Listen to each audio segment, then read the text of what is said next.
Hi, everybody. Welcome to another episode of Taylor Teaches English. In this episode, we're going to learn some more conversational phrases in English. These are phrases that are generally used in American English. So I'll read you the phrase or the words, the definition for what they mean, and we'll provide some examples. Here we go. The first one is party animal. Party animal is an informal expression used to characterize someone who spends a lot of time with friends or acquaintances for entertainment, either at home or in a public place. So, once again, party animals, they're people that really like to party, people that like to go to many different events. It's more common to call someone a party animal when they're younger, usually around the ages of 18 to 24 in the United States, because that's when people are going to college and maybe have not settled into full-time careers. Here's an example. My friend Jack will take you downtown on Friday night. He's a real party animal. You'll meet lots of people. My friend Jack will take you downtown on Friday night. He's a real party animal. You'll meet lots of people.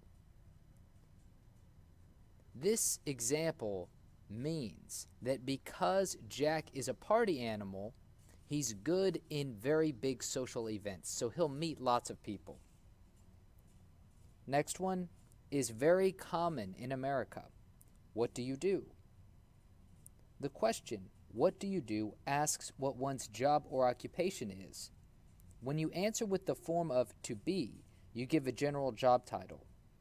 Note that the article a is always used when referring to only one person, but is never used when referring to more than one person. So, in America, it's very common for people to ask what you do in introductory situations. When you first meet people, it is not uncommon for them to ask what your job is. Let's look at some examples. What do you do? I'm a lawyer. What does he do? He's a painter. What does she do? She's a banker. What do they do? They're professors. Remember, we're using the article a when referring to only one person. When the answer refers to someone who has a special title or position, use the instead of a. So in our previous example, we said things like I'm a lawyer or a painter or a banker. These are general titles. These are not specific titles. Let's look at something more specific. Here's an example. What does he do? He's the president of ABC Enterprises. You notice this is a specific example. He's the president of ABC Enterprises. So we use the to talk about his specific job title. Here's another example. What do you do? I'm the school secretary. I'm the school secretary. Once again, this is a specific job title. If there were many school secretaries, then they might respond with, I am a school secretary. Let's do some more examples, getting into different types of responses. When you answer with another verb, you give more specific information about where you work. For example, what do you do? I work for a large firm. What does he do? He drives a delivery truck. What does she do? She works at Atlas Bank. What do? They teach French at Loyola. Once again, these examples are when we use a verb. So, in our previous examples, we just talked about the titles of what people were, like I'm a lawyer or I'm the president of this company. Now we're introducing verbs such as I work for a large company or he drives a delivery truck. They teach French at Loyola.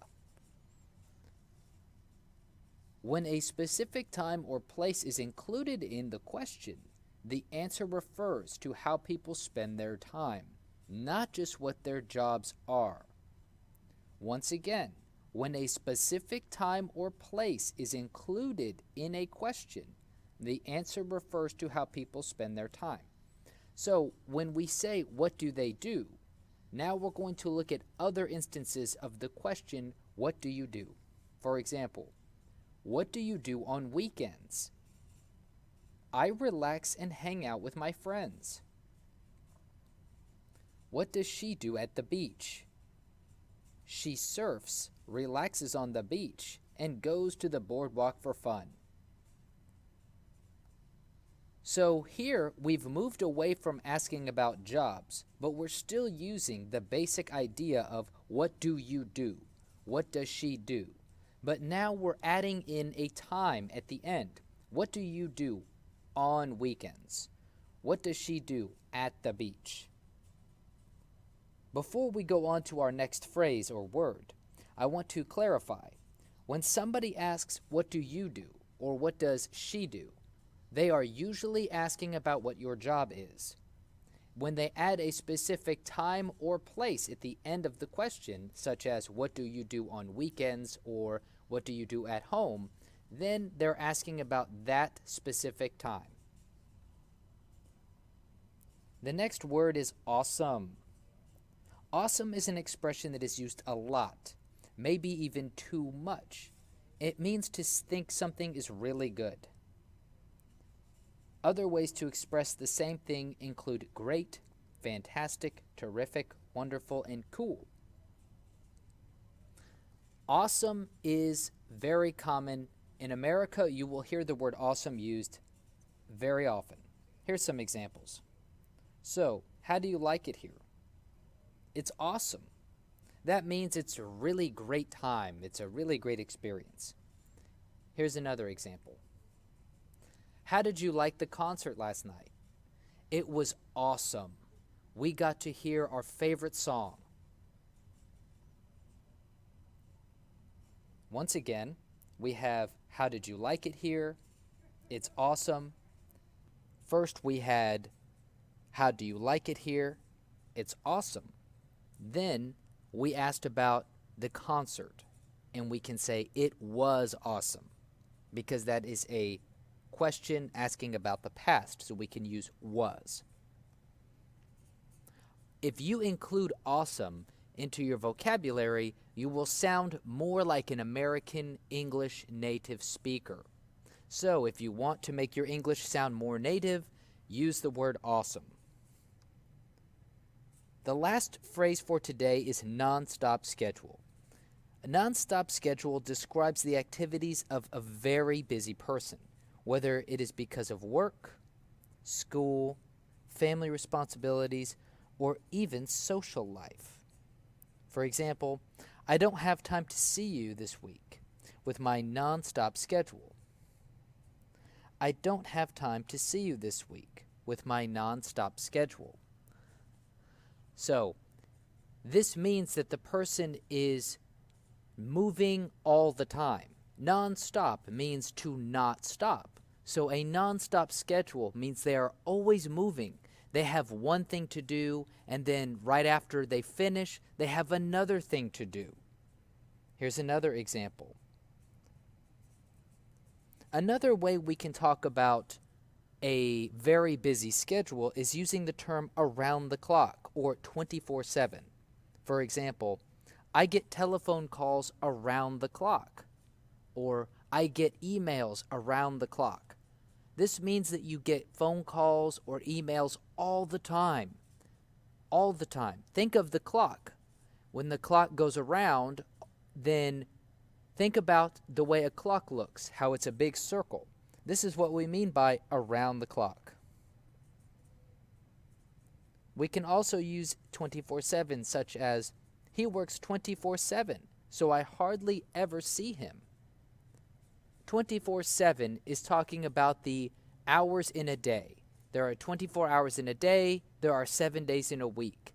It's very common in American English to use I work 24/7 or I work 24/7 or I use my phone 24/7.